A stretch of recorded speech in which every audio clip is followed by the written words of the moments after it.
As Israel marks 1 month since Hamas terrorists invaded the country, murdered, slaughtered and tortured 1,400 people at least, and took 240 hostage. Well, teachers and other staff members at UNRWA, that's the UN agency dedicated to Palestinian refugees and their descendants, have publicly expressed their support for the October 7th massacre of Israeli civilians. That's according to a new report by the Institute for Monitoring Peace and Cultural Tolerance in School Education, or IMPACT, and the Israeli delegation to the UN has repeatedly raised the issue of incitement within the organisation.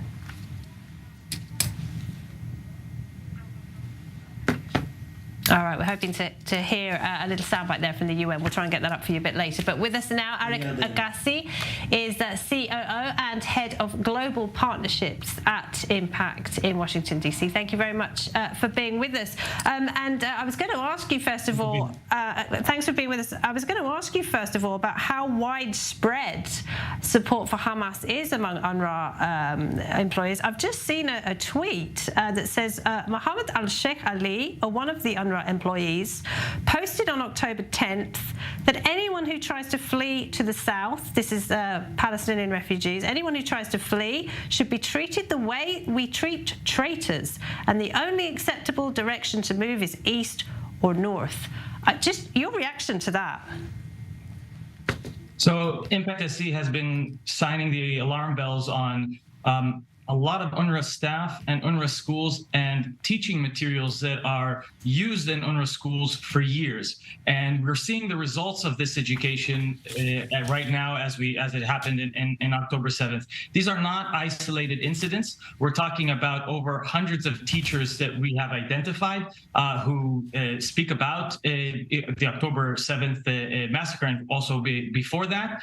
And what we see is an institutional mechanism where UNRWA employees, both teachers and other staff and principals and vice principals, incite to violence, promote anti-Semitism, and create their own educational materials with the UN brand in UNRWA schools all across Gaza.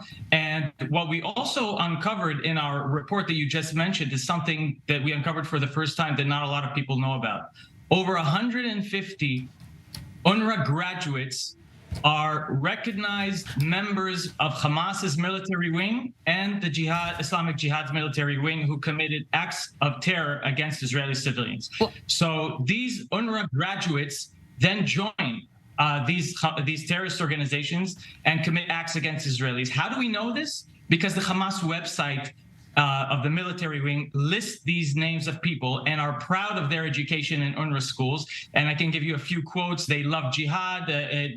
Just a few months ago, Rabbi D's wife, if people remember, in May, his wife was and 2 daughters were executed at close range in the West Bank, and it was conducted, this terrorist attack, by 2 UNRWA graduates. So we have a direct link between UNRWA's education, funded by the international community, to these terror attacks. It's kind of a grad school for terrorists, almost. Well, Israel has been raising the alarm about UNRWA for many years now. Let's take a quick listen to the Israeli delegation to the UN bringing this up earlier.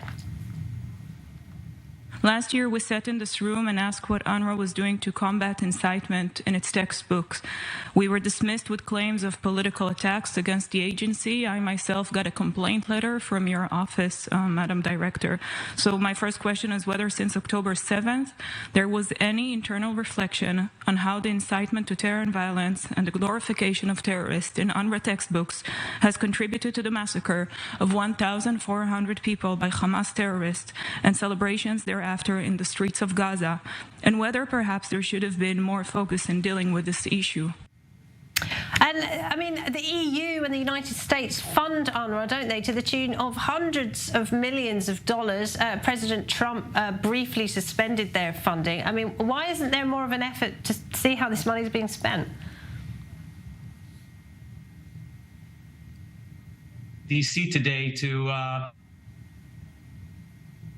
the funding of UNRWA in a congressional Foreign Affairs Committee hearing that will help put pressure and scrutinize a little bit State Department to have better oversight and accountability where this U.S. aid is going. And I can say that what we're calling for this morning is for an immediate review of the entire aid portfolio to UNRWA, just like the EU has announced 2 weeks ago, to make sure that every single U.S. taxpayer dollar does not go to fund this hate. And I can say also that Impact SC's work educating members of the Hill here about the educational materials that are taught in UNRWA schools has enabled a new legislation that just passed the House last week, calling for reporting on the UNRWA education system to the U.S. public in a public manner, where people will understand what is in the schools being taught there every single year by a report that needs to be funded by the State Department. So hopefully we will see a better scrutiny of this aid that's going to UNRWA. And until we see the results of this review, aid should be frozen to make sure that it does not go to hate. Arik, thank you very much. Arik Agassi there at Impact SC. Thank you.